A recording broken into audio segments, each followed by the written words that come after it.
So hello मेरे प्यारे बच्चों, कैसे हैं आप लोग? आप सभी अच्छे होंगे। ऑब्वियसली आपको इतना समझाया, आपके दिमाग में कुछ तो बात गई होगी नवोदय रिगार्डिंग कि हाँ, हमें पढ़ाई करनी चाहिए।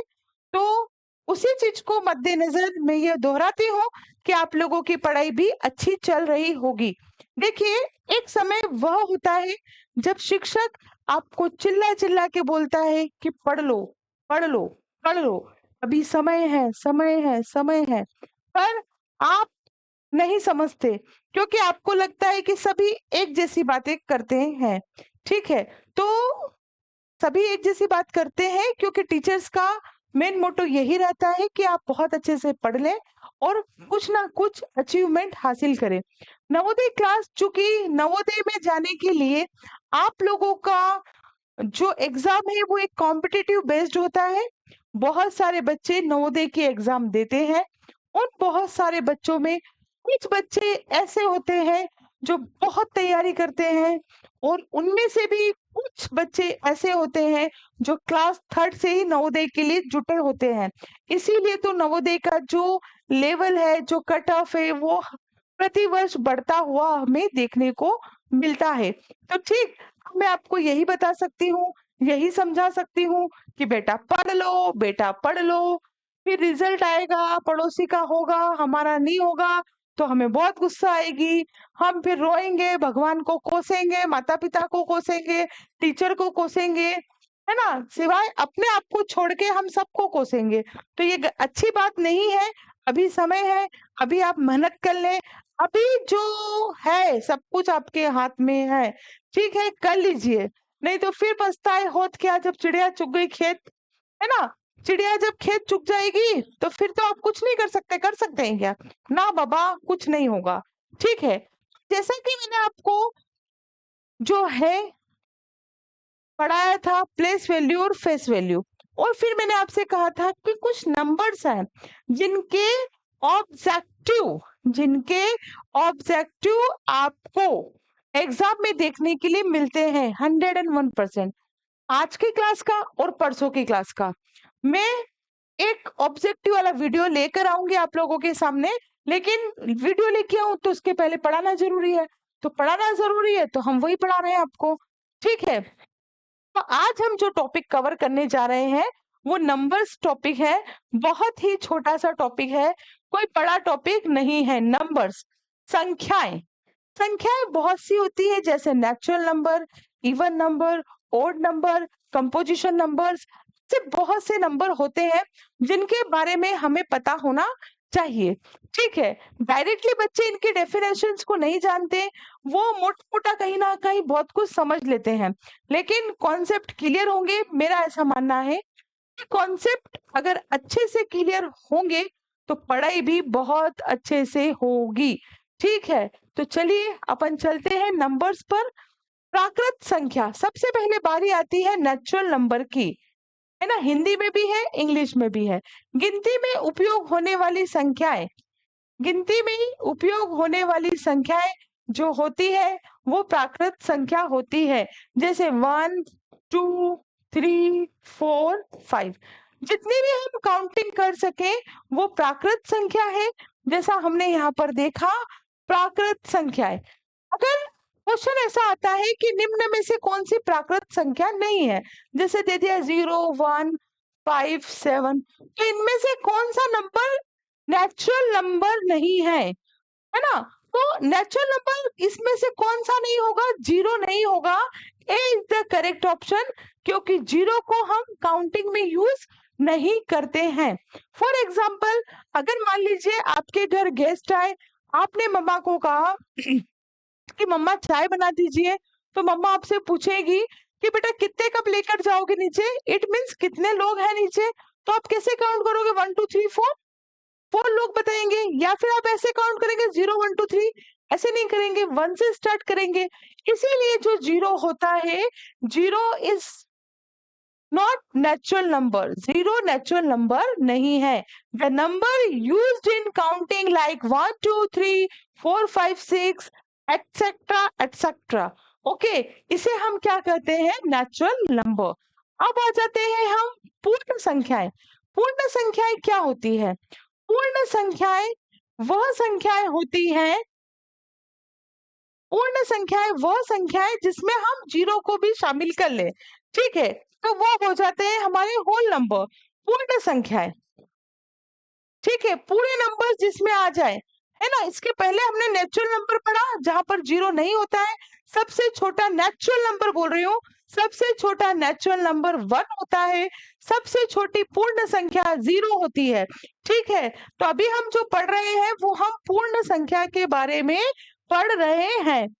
यदि प्राकृत संख्याओं में शून्य को भी शामिल कर लिया जाए, जैसे 0 1 2 3 4, इसे हम क्या बोलते हैं? प्राकृत संख्या बोलते हैं। और सबसे छोटी जो प्राकृत संख्या होती है वो 0 होती है। If 0 is also include the natural number, ठीक है, इसे हम क्या कहेंगे? पूर्ण संख्या, ठीक है। आई बात समझ में? 0 को भी शामिल कर लेंगे तो वो हमारी पूर्ण संख्या हो जाएंगी। सम संख्या, इवन नंबर्स बहुत अच्छे से जानते हैं, वह संख्या जिसमें हम 2 से डिवाइड कर सके, पूर्णतः भाग चला जाए, शेषफल में यदि 0 बचे तो वह संख्या हमारी सम संख्या होती है, इवन नंबर होता है। और अगर इजी भाषा में समझना हो, मान लीजिए उसके अंत में, इकाई के अंत पे वंस के प्लेस पर कितना होना चाहिए? उसमें होना चाहिए 0 2 4 6 8। इनमें से अगर कुछ भी हुआ तो वह संख्या क्या हो जाएगी? सम संख्या हो जाएगी वंस के प्लेस पर। जैसे मैंने बोला 22, अब इकाई के स्थान पे कितना है? 2 है, तो बिल्कुल ये जो संख्या है सम संख्या है। मैंने कहा 23, तो इन नंबर में से यहाँ पर कुछ नहीं है, मतलब यह संख्या जो है इवन नंबर नहीं होगी, ठीक। अगर सिंगल डिजिट में लिखिए 2, तो क्या 2 इसमें आ रहा है? जी आ रहा है, तो 2 क्या है? सम संख्या। 4 लिखा, 4 है। इस तरीके से क्या होंगी? यह सम संख्या होंगी, इवन नंबर होंगे। इसी के ठीक विपरीत विषम संख्या, विषम संख्या वह संख्या जो 2 से डिवाइड ना हो, उन्हें हम विषम संख्या बोलते हैं। 1 3 5 7 लाइक, है ना, 2 से जो पूर्णतः विभाजित ना हो उन्हें हम कहते हैं विषम संख्याएं। भाज्य संख्याएं इंपॉर्टेंट है, क्वेश्चंस भी बहुत आते हैं यहाँ से। वे संख्याएं जिनके 2 से अधिक गुणनखंड होते हैं, जैसे 4 6 8 9। सबसे छोटी भाज्य संख्या 4। कंपोजिट नंबर जिसके एक से अधिक हो, जैसे कि 4 का कितना हो जाएगा? 2 इंटू 2, है ना, एक से अधिक जिसके इंटू कर सके अपन, 2 इंटू 3। इस तरीके से जो संख्याएं होंगी वह हमारी भाज्य संख्याएं होंगी। और अभाज्य संख्या उसी के अपोजिट, वे संख्या जिसका केवल एक और स्वयं से विभाजित हो, खुद जैसे 2 है, ये एक एक के अंदर तो सब आ जाएगा, किससे भी डिवाइड करेंगे हो जाएगा, तो इसकी पिक्चर तो खत्म कर दो। जैसे 2 है, किससे डिवाइड होगा? खुद से ही होगा, इसके अलावा किससे भी पूरा पूरा विभाजित नहीं होगा।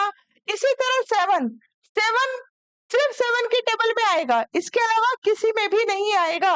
7 1 जा 7, मतलब कि ये कौन सी संख्याएं हो गई? हमारी अभाज्य संख्याएं, ठीक है। ये नंबर्स जो कि इंपॉर्टेंट थे। अच्छा, कुछ और नंबर्स भी हैं तो उन्हें हम ऑब्जेक्टिव के माध्यम से कवर कर लेंगे। अभी जो स्लाइड आएगी कल की वो बहुत इंपॉर्टेंट रहेगी, उसमें सारे विगत वर्ष पूछे गए क्वेश्चंस प्लस जो हमने 2 दिन में पढ़ा है उसके क्वेश्चंस रहेंगे।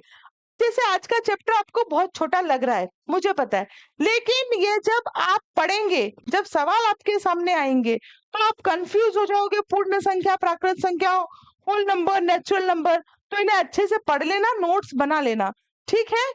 जैसा कि ये आपको पता है, ये हमारा ऑफलाइन सेंटर का है, ठीक है, ये ऑफलाइन सेंटर का है। नवोदय की तैयारी अगर आप ऑफलाइन सेंटर आकर करना चाहे तो बिल्कुल कर सकते हैं।